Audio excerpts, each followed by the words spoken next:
Welcome to the Built on Air podcast, season 12, episode 2. Good to be back with you. Good to have everybody with us. We always enjoy our time spent here learning about Airtable. We have myself, Dan Fellers, and regular host Ali Alosa with us.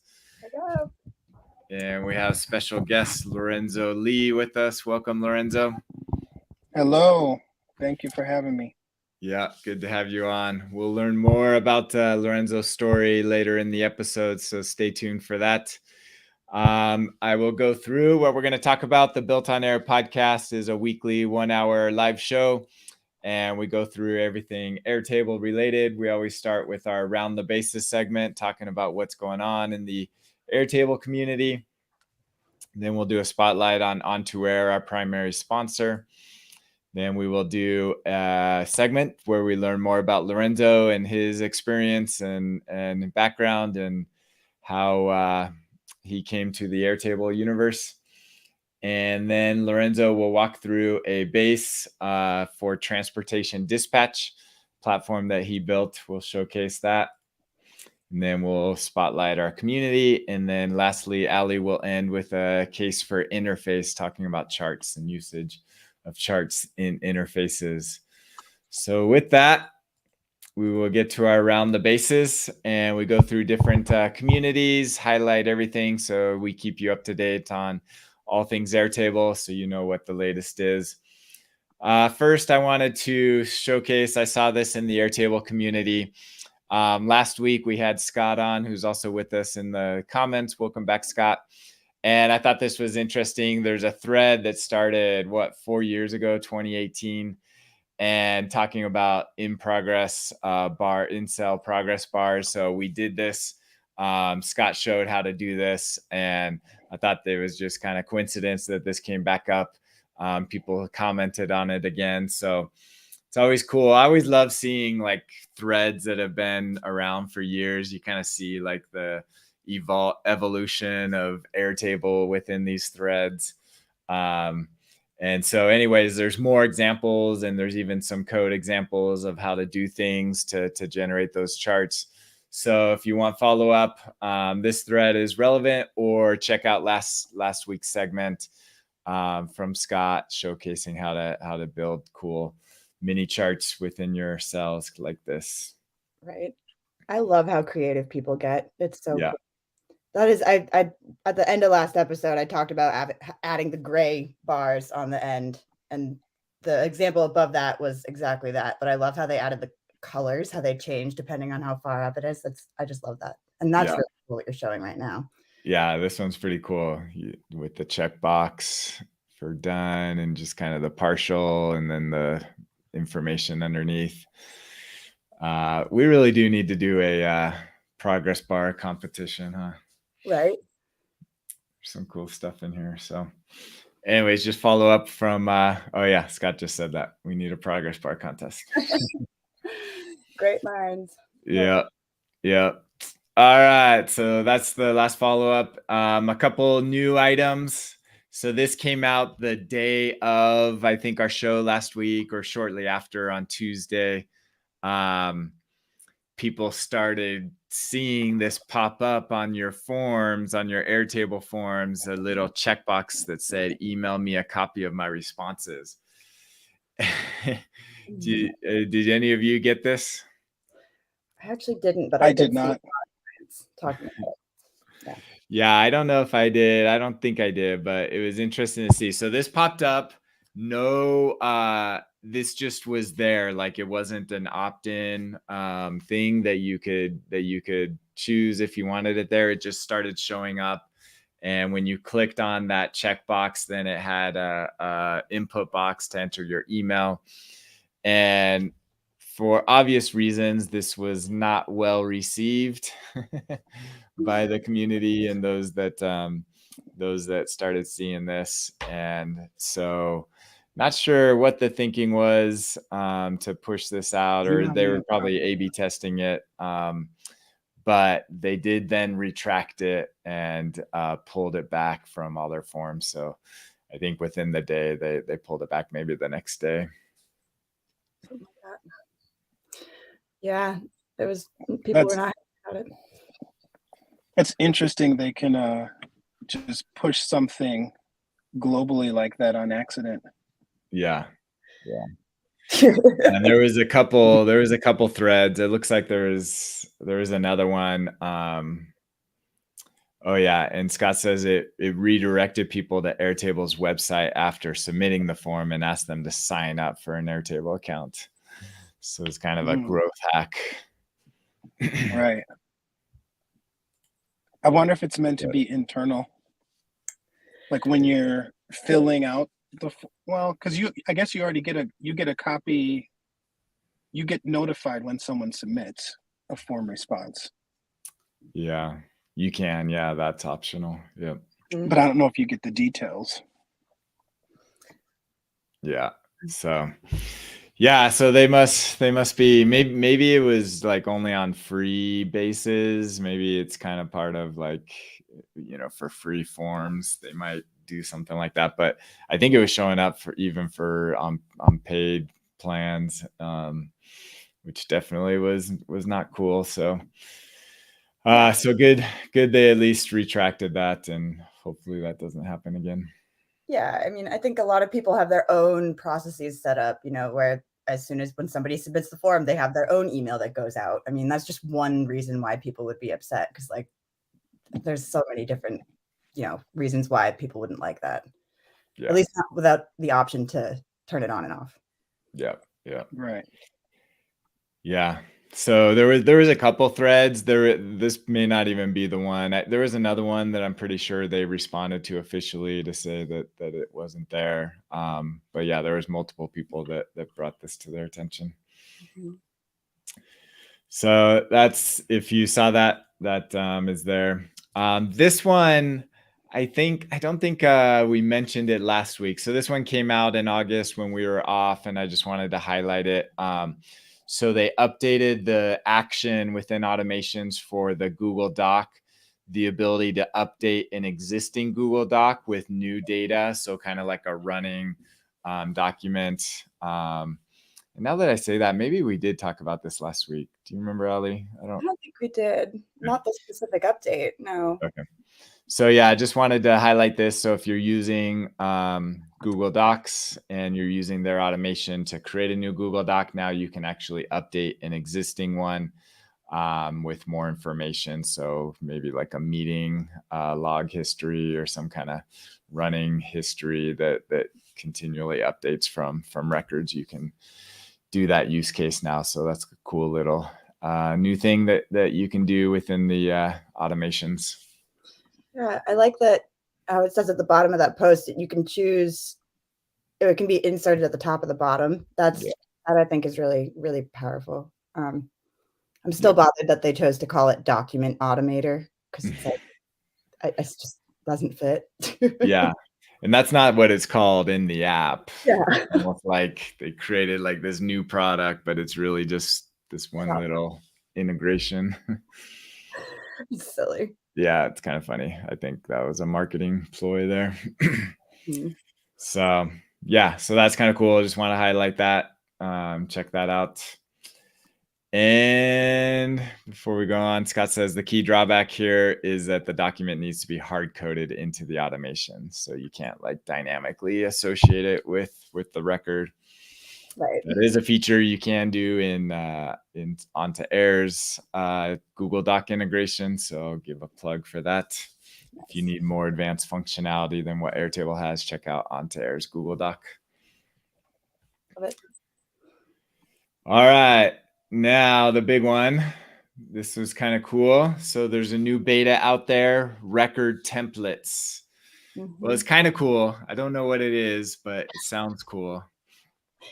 It does sound cool. I'm excited. It was quite a different sign up process than they typically do for betas. It was very, I mean, and I really loved, Kavan, if you're out there listening, your comment on this thread was like, you stole all the thoughts out of my head and wrote it down. So thank you so much.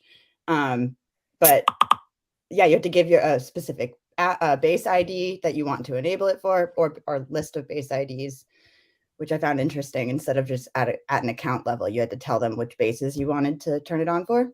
I did sign up, haven't heard back yet. Yeah. Yeah. So deadline's tomorrow. So if you're watching and you want to get into the beta, fill out this link right here by tomorrow.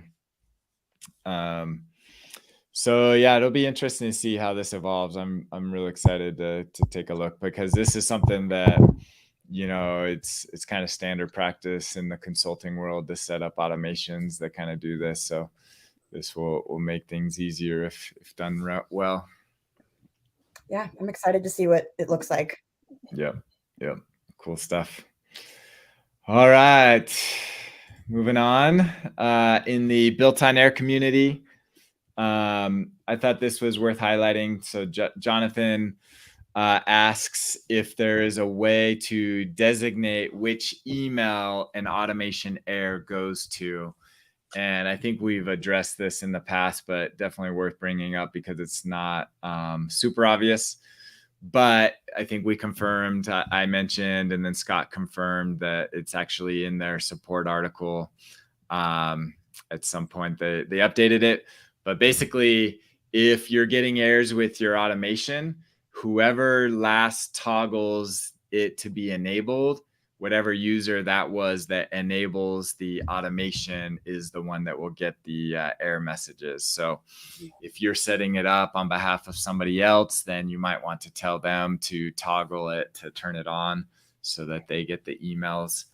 I've got a use case where I need to do that because I get all these emails and they're not relevant to me. I need to hand that over to my client so that they get all the emails. Yeah, I get a lot of them. Yeah. So yeah, definitely worth being aware of that, so that you're in the know there and it's going to the right person. And it's only going to one person. That's the other thing, is sometimes you think other people might be seeing it, but it really only goes to that one email address. Mm-hmm. Which I hope we get more control over that in the future. Yeah, it'd be nice to be able to, specify multiple people. Mm-hmm. So, all right, next one up. So Chris Dancy, friend of the show, posted in the Facebook community that I guess last week there was an update to interfaces and it caused a bunch of error warnings. I'm not a heavy interface user, so I don't think I had this issue. Ali, I assume you saw it. I didn't see the specific thing that he's talking about, but I have experienced some weird issues and seen some errors within the edit. Well, this has happened to me if like somebody adds a new single select option or removes one. Sometimes that can break it, but I have seen them actually push out some updates recently. Like if you drag in a field element, then you can, if you make it the like card layout, then I've seen in some cases where you're able to pick the fields that it displays. But I don't always see it. And it's been very glitchy.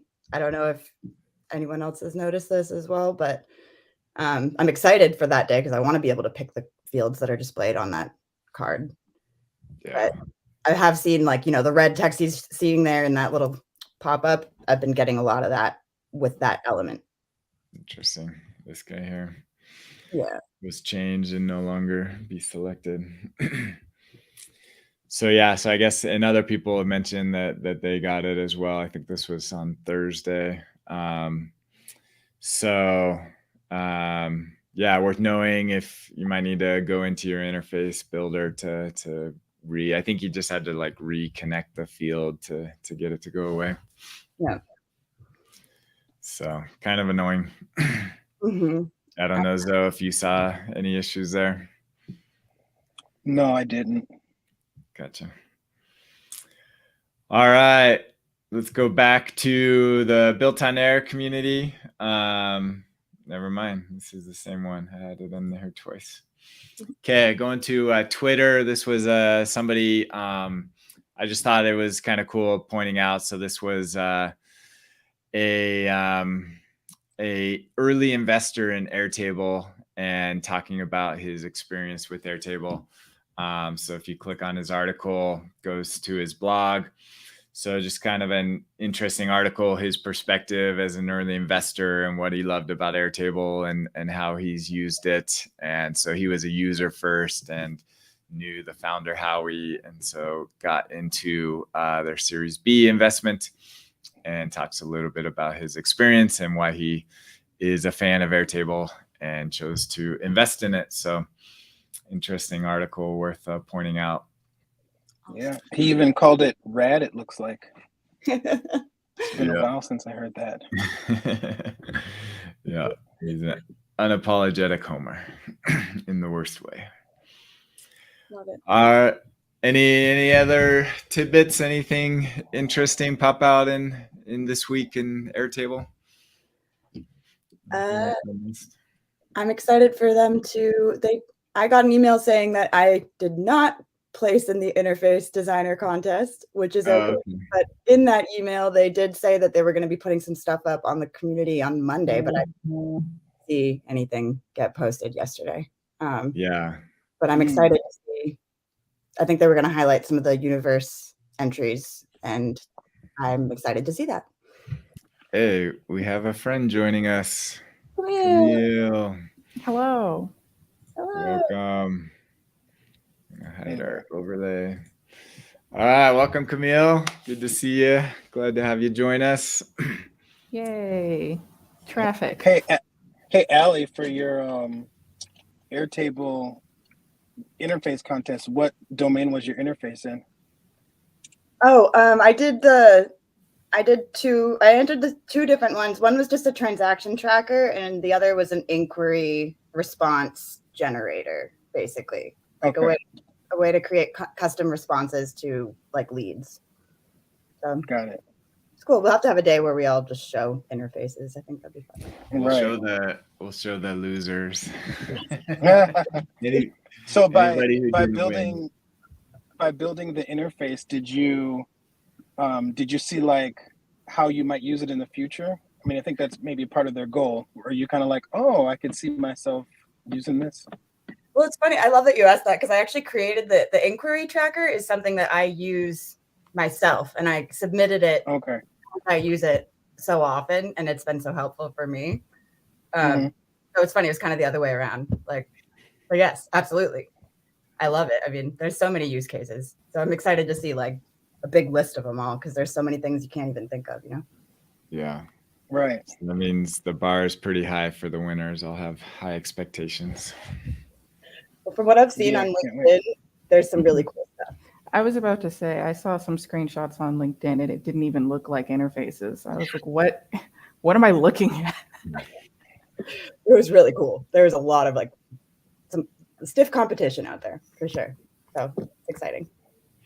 Camille, I can't remember. Did you submit something? No. So what happened was I saw the competition and I was considering, do I want to go, and do all of like the polish and the, documentation and stuff. And I was like, no. And then the day that the competition was over, I just made like 5 interfaces. And I was like, let's just see what I could do if I decided to do it. And like, I was like, once you get past the weird dragging, the very determined dragging system that they have, you could put some stuff together. And I think the new buttons were, very, very useful. It's like, it's on its way. It's still not where, I think I want it to be necessarily, but I think it's better than when it started. I think that's for sure. And I'm curious to see what other people did in terms of full builds. And exciting news. Last week I wasn't here because I was on a flight after visiting my brother. While I was visiting, we made an Airtable together, guys. Nice. I did it. I infiltrated the system. I love that. All right. So we'll have to get him on the show to showcase it. And we made an interface. So I was visiting my brother last week, and we also made an Airtable base. See, there you go. Yeah. Wow. Couple. I love that. Everyone's doing it. Yeah. I was kind of bummed out. I was gonna build a couple interfaces for the contest, but they didn't really have the features that I wanted until it started. So they kept releasing features for the interface, like buttons and stuff, after it started. And so then it's like, oh, I would have done it if you would have had this button system and this menu thing or whatever. But so it's nice to know that they're still releasing features at a startup pace for Airtable. I think that's one of the main draws that I like about it is, I mean, even though it can be annoying when you just have random features, or if you've ever had a base where one base has new stuff and another base doesn't, and you're trying to like do something for a client and their base doesn't have the features. I don't know if you've ever experienced that before, but that's weird sometimes. Yeah. So, but otherwise I like it. Yeah. Some quick comments from the community. Scott lost all his money betting on Ali. Comment. And then Justin, look forward to seeing the entries. There are moments where an interface designer inspires me, but it's still not something that I get to a lot. So yeah, definitely excited. We were hoping, this week that we could go through that, but maybe next week they'll have that out. Sounds like they are moving forward. All right, let's move on. So our primary sponsor Onto Air is a all-in-one toolkit to run your business on Airtable. It's a suite of apps that allow any business to take their Airtable to the next level. And as you have heard in previous episodes, we're getting close to a launch of a brand new built from scratch form builder on top of Airtable. We are getting very close to that. Hopefully either this weekend or next weekend, that will be available on an invitation only basis to start while we work through bugs and final iterations of features. So if you want to get early access to that, reach out to us. I've showcased the builder quite a bit of how you build your forms, and we are dog fooding our products. So we built a bug submission. So any bugs that we're finding while we're QAing it, we have a form that we built to submit our bugs. So I thought I'd just showcase that.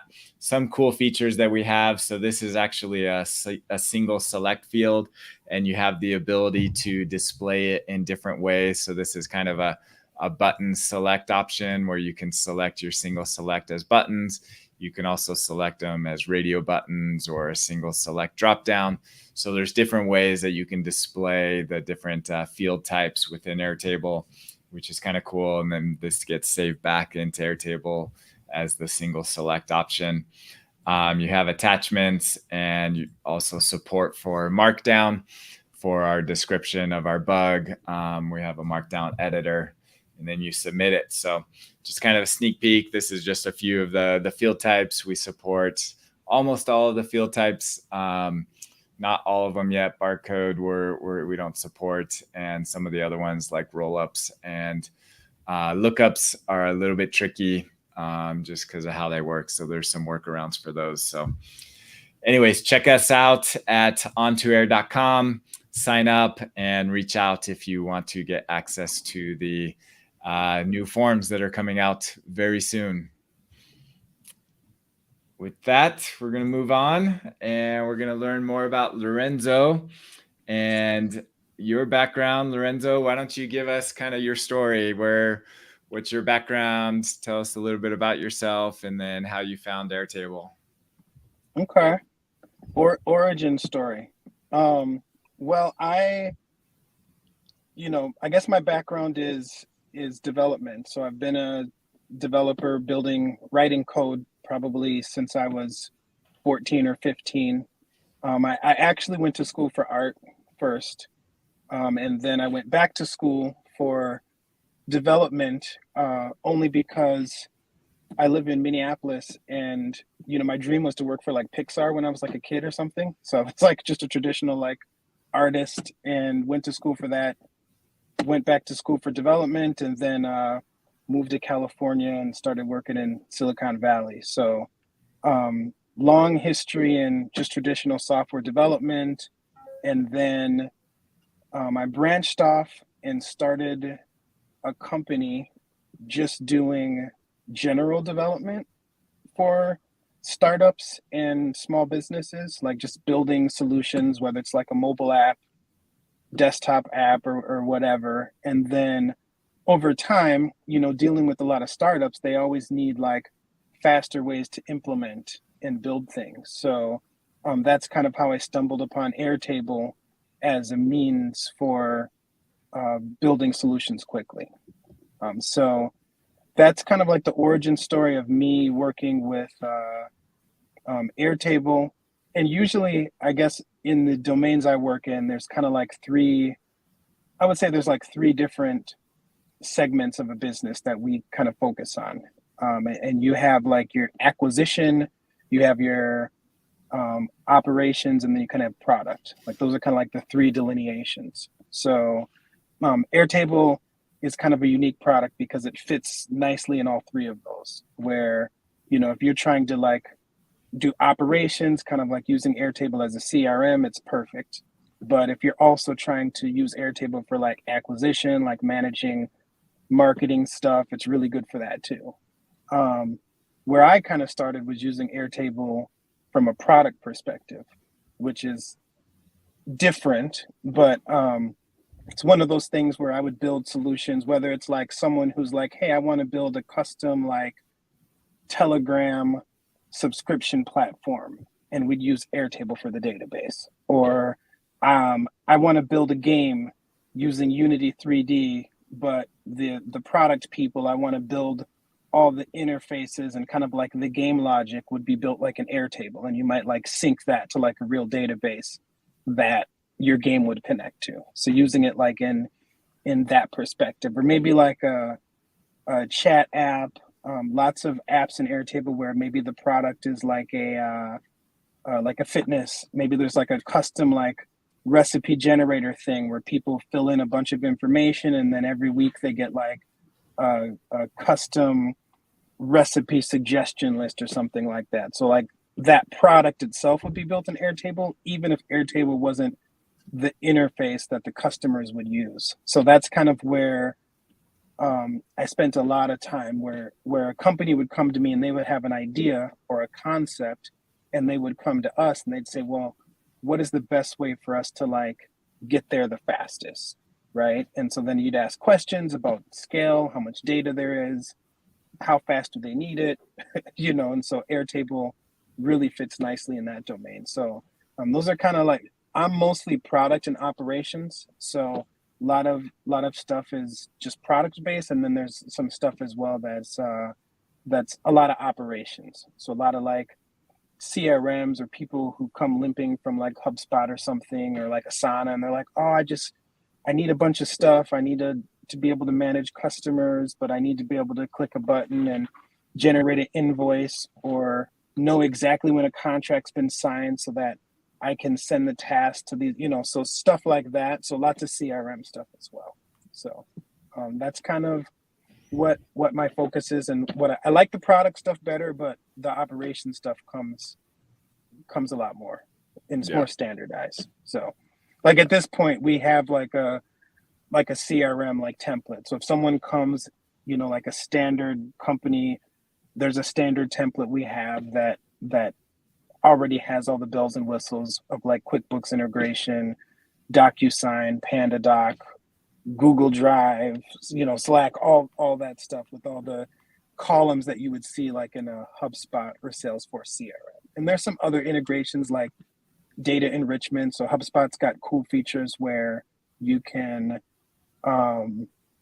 anytime someone comes into your system as a contact, HubSpot just knows their business and can just add that data. So we have features like that, or features like you click a button on a specific contact and a widget will open up on the side and like bring in all the mail messages from that person and allow you to respond to them. Kind of similar to like HubSpot, where you have your email integrated right within the experience. So we do a lot of stuff like that. Very cool. Yeah, that's a cool background. I really like how you broke out those three different segments. I think that's very true. And it's interesting because, I don't do a lot of the product stuff like you're talking about. More of on our consulting, it's definitely more of the acquisition and operation side. But yeah, there's probably some pretty cool use cases on the product side as well. Yeah, definitely. Yeah, Definitely. good stuff. And so you're now back in Minneapolis, is that correct? Unfortunately, yes. That's all right. You can be proud of that. I don't know. I was there last week. Were you? Yeah, that's what I did last episode. I mean, it's nice for a couple months a year until winter comes for 6 months, but once you see the ocean and the mountains every day, it's hard to transition back to the snow. We'll just put it baby. California life. Definitely. I don't know about LA though. LA's getting kind of rough. But we have the ocean and also mountains and also smog. Yeah. Yeah, smog and yeah. Remember how I was 15 minutes late to this very podcast episode because of the traffic? Yeah. Yeah. Oh, traffic too. That traffic is that's crazy. When I lived in California, one of my first jobs in Silicon Valley was working at yahoo.com.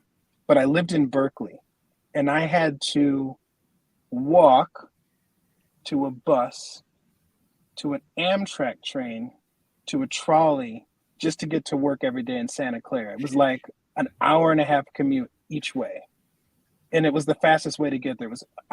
Only faster way would be if you had like a motorcycle, because motorcycles just drive right through traffic. But other than that, that was pretty brutal commute. Yeah, that sounds the price you pay for the ocean and the mountains. That's and right. also the smog.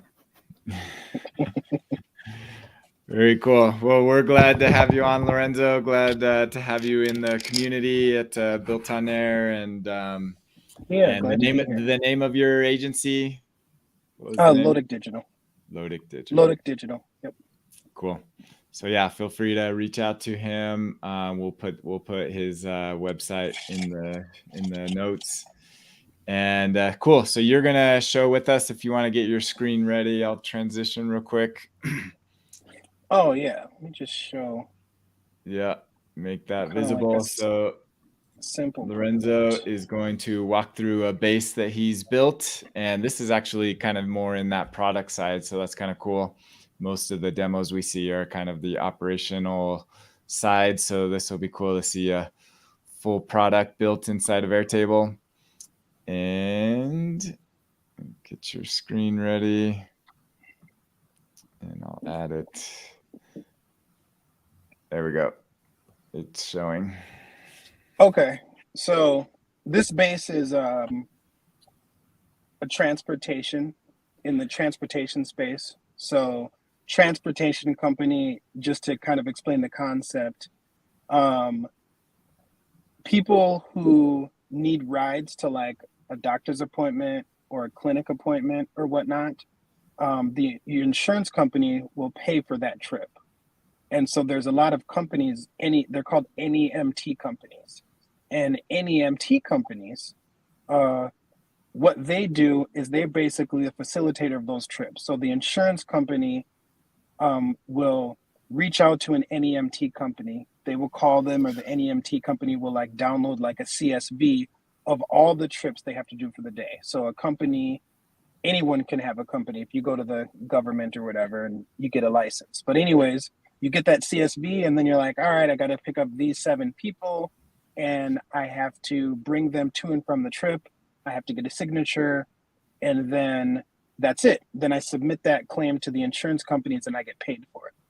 Well, there's no real software that focuses specifically on that sub industry.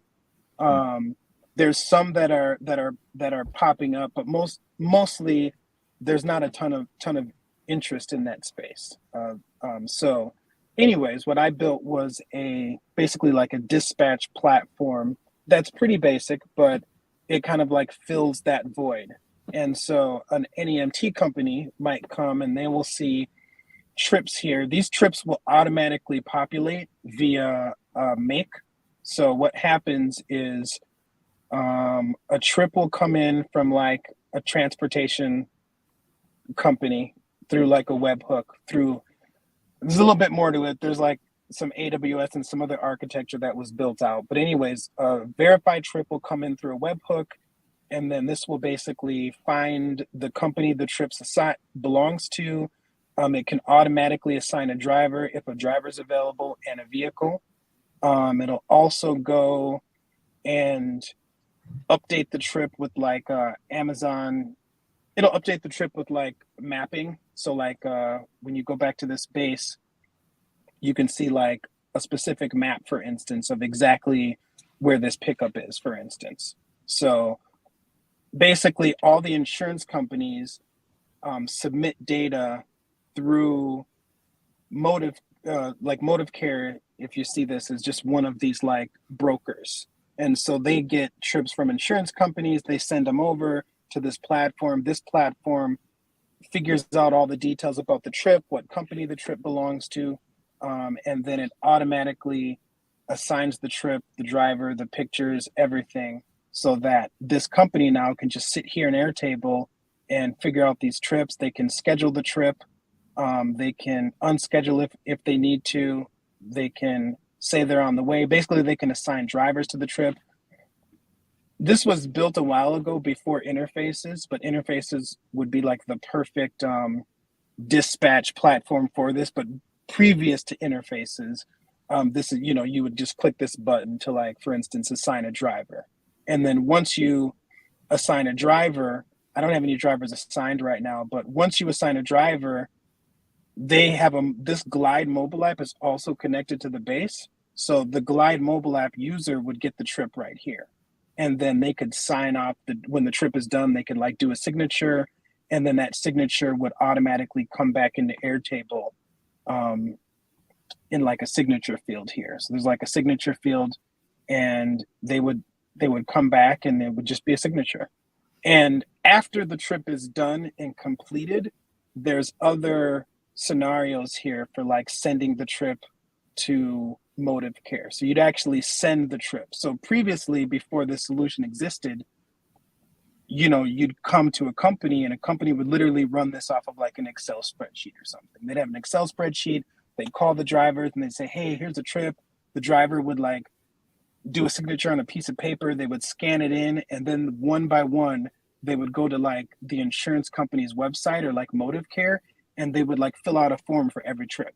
So a company might have like 300 trips a day or like a week, and they would just have people that would literally sit and just one by one fill out these trip forms. So this solution completely like does that for them, and all the trips after the trips get completed, it automatically just goes right to the insurance company. The signature gets sent to them, and then they get paid out. It is multi-tenant, so it does have the ability where you can like basically like copy the base and have like a base per transportation company, and then that solution will figure out this scenario will figure out like which company and which trip that belongs to, and then assign it appropriately. So it's kind of like a multi-tenant solution. But this was one solution kind of similar in like that product space where it's like, all right, we need a solution to do this thing. Do you just build it from scratch? Do you use Airtable or some other solution? And there are some drawbacks to using Airtable. It's quick build. You can build stuff really fast, but in some cases, before interfaces, the experiences were a little bit hard for some users, but that's been rectified. The other thing is a lot of companies want like financial data and other stuff in there, like how much money did I make on a user? But because you can't really properly hide columns and fields, it's hard sometimes if you don't want your dispatch to like see your book of business or how much you're making per trip or something like that for a user. So those are some things that at sometimes we will build an interface on top of Airtable using like Jet Admin or like, one of those other apps that can kind of like give even more segmented data to users. But this would be like a typical thing that you might use as like a product to solve a problem quick and dirty that a company can use. That's awesome. Super cool. So on the business side, I'm curious, is this is this something you built on behalf of another company? I did. Well, I partnered with a company, and we built out a solution. It's funny because previous to this, there was like I built this piece of software for an interpreting company that's kind of like the same kind of domain, but it's interpreting instead of transport, but same deal, right? You get licensing, you have to interpret for the appointments. And that was custom. So we built that out literally with code. It took forever. And then Airtable comes along and it's like, man, I pretty much built Airtable, but it took like a year and it wasn't even as cool. And then Airtable comes along. So partnered up and then built out a solution and have companies right now that are basically using it in their own segmented bases to run their transportation companies. Gotcha. So you partnered with this company and then they're taking it to other similar companies and different. Yep. So I'm kind of more like the on the technical and usability end of it. And the more features Airtable adds, the cooler it becomes to do things like this with the more features and stuff. I guess the only challenge is it's multi-tenant. So there's a base per company. So then it's like if you have to update a base, like for instance, interface, there's no way for me to like migrate an interface if we build some cool interfaces from company A to company B to company C. It's a very manual effort. Would you also have to duplicate all of your make scenarios too? Because if you're firing off of web hooks and then using that to control, put this information in this Airtable field, well, it's looking at a particular base. So do you need like a very complex make scenario or multiple? Yeah, complex make scenario. So that webhook that I showed you brings in trips from everybody. So this is like this vendor will send us trips for all the companies. And so then there's a system in place that'll determine what base belongs to that company. You know how like in a scenario you can like add a to a base for in your Airtable scenarios, you can like delineate just that. So you can say, hey, this company belongs to this base, and so add the trip there. So, but yeah, at the beginning it was just like one, and then as we expanded, we did have to like build out and kind of like scale that. So, for sure. That's pretty cool to think. So today there's people getting rides that's all being tracked and monitored in Airtable. Yeah, Airtable and Glide, they don't even know it. But yeah, that's awesome. And Airtable is also really cool during the testing phase because like some of these buttons, for instance, these buttons trigger webhooks. So for instance, if someone rejects a ride or there's a ride change event, right, or like a canceled trip, those buttons actually exist in the Glide mobile app because the driver is going to see a trip and they can accept it or cancel it. So after you assign a trip, there's a webhook that, well, it's not even a webhook anymore because now Glide's connected to Airtable. Before we had Excel between them or Google Sheets, but now Glide connects directly with Airtable. So anyways, when you assign a trip, they see it, but during testing or if there's something wrong with an app, a dispatch person can come in here and like click a button to cancel a trip, for instance. And then these modules basically trigger these events from the Glide app or from Airtable. So we wanted to make it flexible. So like if someday in the future Airtable doesn't scale or we have to put like whatever Softar or like JetAdmin or some other interface on top of Airtable for like from an experience perspective, we don't have to modify some of these modules. Some of them have to change because they're still relying on Airtable database, but some of them don't have to rely on Airtable, and we can start to scale those out and make them more flexible. So that was kind of the goal of the project. But definitely we started with Airtable because it's just so flexible, and you can see, because I can see the database, I don't have to like build it on top of like, any other like MySQL or MongoDB or something, and then I have to build an interface on top of that just for people to interact with the data. So Airtable was like the perfect solution for a quick build out. Yeah, that is so cool. So you're a longtime Glide Apps user even before they had Airtable support. What's your impression of Glide Apps? It has its limits. It's pretty cool. I have some crazy. You should see some of the scenarios I've had before where I had to go from Airtable to like Google Sheets to Glide because I was trying to sync those. So Airtable, that was awesome when they made that change, but Glide Apps is pretty cool. You know, there's really good features that they have. Some for the mobile perspective, some things can be like very tedious or annoying if you're building like a really big app because of like how the menu systems work when you're like creating things. I'm not a super fan. Like I wish I could like, for instance, like add JSON, for instance, to like make a change or something to like, you know, if you have like a form in a Glide app with like 30 options or something with like webhook triggers and stuff, like it can be very tedious to go in and like change things one by one. But it's a lot nicer than some of the other mobile app experiences that I've played with in the no code space. So awesome. Well, thank you for sharing that. I love seeing real life demos, and that's a pretty cool application that sounds like you're scaling it. How many different locations is it supporting now? I have about 15 that it's supporting. So there's opportunity. There's a lot more that we could do. That's like no marketing, kind of like word of mouth in network thing, trying to work out some kinks, trying to slow the scale because all the base changes are one by one.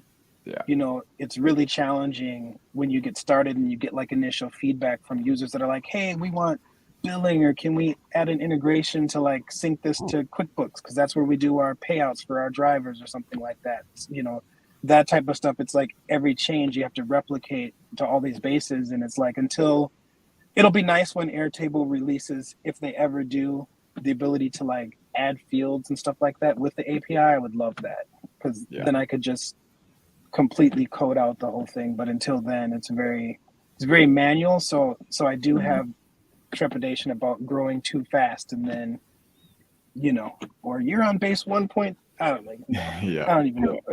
But you could do a bit with scripts, but there's still limitations there. Yeah. Like you can't generate a formula field. Right. Yeah. Exactly. And then there's like I know there's like some stuff out in the wild where like you can update fields or whatever, add new columns, but you know, I don't know.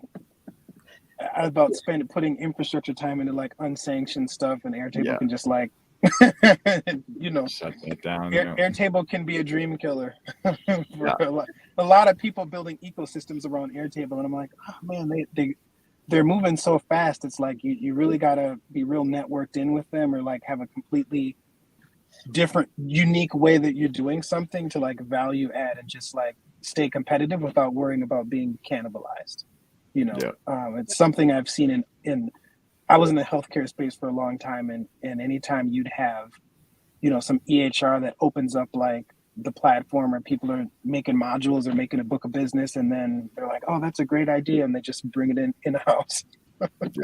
You know, so but yeah, so anyways, I won't be doing any unsanctioned stuff. I'll just wait for Airtable to like allow me to write scripts for stuff like that. Then it'll be cool, especially if I could do like base copy and like replication. That'd be awesome. Yeah. Right. Yeah, that's honestly, like, I've, you know, had ideas similar to yours, but that's been the holdback where I haven't gone forward with them. Yeah. Or permissions. Yeah. If I could have like multi-tenant, like a super base, depending on obviously how many records are being generated, but if I could segment it that way, that'd be sweet too, you know, or maybe even build interfaces and then people don't even see the underlying database. They just see the nice interfaces I build, you know, with buttons. That would be another way if I could just share those interfaces and they don't have access to the base. So I think there's going to be some things coming that might completely change how I architect this particular business thing. So that's another reason why I'm just scared of growth, because I'm a fan of building things that can scale fast, but I don't need like every 100 clients I have to add like 10 team members to the business. So I try to find ways where I can do stuff that's, I mean, if I'm an automator and an integrator, it's dumb to not be able to automate, integrate my business. So yeah, it's kind of right. self-serving. Exactly. Awesome. Very cool. Thank you so much for showing that. And we will definitely send people your way. Especially if you're in the transportation world, you definitely need to reach out to them. Yeah. You need to ride Cool. to the doctor. I got you covered. That's right. Awesome. Thank you, Lorenzo. Real Sure. quick shout out to our Built on Air community, people like Lorenzo and many other. We have thousands of people in our Airtable community, our Built on Air community. So please join us if you're not already. builtonair.com/join will get you in to both our newsletter and our Slack community, where people are interacting every day and helping each other out to be better Airtable users. So please join us at builtonair.com. Finally, Ali is going to walk us through charts and interfaces. All right. Can you see my screen? Yep. Awesome. So this is just a really random hack that I thought up the other day. And I'm just going to demo this really quickly. I believe there are some limitations. I think you have to have a pro plan for this to work. But we will get there in a moment. So basically I have a pretty simple setup here, just between two tables, opportunities and months. I like to set up a months table, or like, weeks, months, years, however granular you want to get, to like bucket data and summarize it. And here I've got just a count field of my opportunities. And then I have a number field that's just an entry where I can enter in a target or a goal that I have for that month. And something that is really difficult to do is to like actually get a chart in Airtable that will compare those numbers, because you need to have one column for a chart to pull off of, and then you can group by another thing, but all of your data has to be in one field. So this is my hack to get around that in an easy way.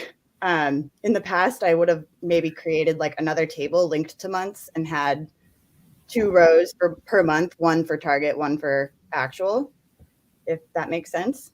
But instead, what I'm going to do is I'm going to create a view here and call this target.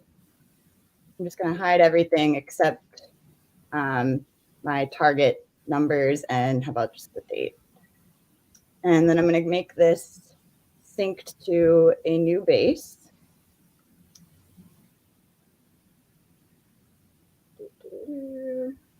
Create a new base.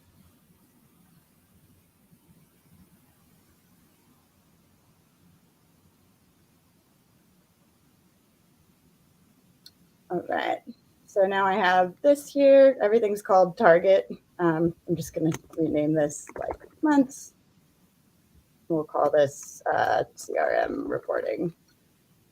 And now over here, I want to just duplicate this view, because what I'm going to do is I'm going to sync in a second source into that same table. Instead of my target column here, I actually want my count, so my number of opportunities that I actually have. And I've named this actual versus target, because once I get this other view in there, I'm going to just toggle this on. And then I'm not going to actually click the sync this view to another base, because this wouldn't, I believe so far, it only gives you the option to just create a new table in that base. But I want to add it as a second data source to this table already. So I'm going to go to here, and then you can either do this directly from add records from this option here, or if you're in your sync configuration, you'll have that option as well right there. And I'm going to choose Airtable base, and that's called Sales CRM Demo. Table is months, and the view is actual. or I could have just pasted in my share link there. Now this is the part that makes it really cool. So this by default is saying, all right, sync this to a new number field, but I don't want to do that. I want to sync it to my existing field that I already have. So you can actually point different data sources into the same field here, like funnel it all into the same column. And when I do this, now I have two sources. Give it a second to sync up, but it automatically has given me this select field here that I'm going to change my colors of quickly. So the charts will look nice and pretty. Actually, I'm going to rename this just like number. And that's all I need to do for the syncing. So now I can actually go into my interfaces. I'm just going to create a blank one just to demo how now I can grab the chart. And if I change my x-axis to the date, I could bucket it by month or whatever I'd want to bucket by. And I want to do my field summary of that number column. Just sum it up, but really I don't want a bar chart, I want a line chart. And when I group it by that sync source field, now I have a comparison of my target versus my actual numbers in what I find to be a pretty simple way that's going to just keep up with all my opportunities as I add them. And I don't have to go through any automations of doubling up this table. I can just keep everything here, and then I have the ability to, like, do more with those numbers, like see how far off of my goal I am. Solid. That's great stuff. Getting very good reaction from the viewers. Saying it's awesome, brilliant use, and Russell saying he had similar idea as well. So cool stuff. Thank you. I'm excited. I literally kind of dreamed this up the other night while I was thinking about it, and I got really excited. I was like, I have to go try it. So I'm excited to see what else you could do. I think there's a lot of different use cases you could do for this. Yeah, because you could have, what's the limit on number of different sources? I think 3. I think you can do more than 3 now. I thought it was 6 is the number I had. I think it's something like that, and it also depends whether you have a legacy account or not. And I think, but if I went back into the base, because I can just keep adding more, I think. I'm not sure what the number is quite off the top of my head, but I know it's more than 2 now. It used to be 2 or 3, and then they upped it. Both Kavan and Russell mentioned that you could then even sync this data back to the original to get it back in. Yeah, absolutely. Fun to do. As Lorenzo pointed out a little earlier, permissions are kind of still very limited for what you can show. You could say, don't show this information at all to this group of users. So, in some cases, you might just want to keep this base literally just this table so that, if you're in an interface and you're looking at these charts and then they, click the go back to base button, they still only see just this. Right. But yeah, syncing back to the original base, if you don't care about, the permissions or the visibility aspect of it, means that you don't have to flip back and forth between this interface and then the other interface if, you were building out a larger system. Exactly. Yeah. Justin mentions that the source limit is 3 for Pro and 20 for Enterprise. Excellent. So, yeah. Awesome. That is like a real useful workaround, and hopefully people get value out of this and can go through that demo and use it in their scenarios. Awesome. Thank you, everyone, for joining. That wraps up our show for today, right at the hour mark. We're always glad to have new faces join us. Lorenzo, thank you so much for joining. Excited to see where you take your business. I could see that business taking off to where that could be a full-time endeavor for you. So pretty exciting. Thank you for having me on. Appreciate it. Yep. And Camille and Ali, always great to have you on. And we will see everybody next week on our next live episode of our Built on Air podcast. Take care.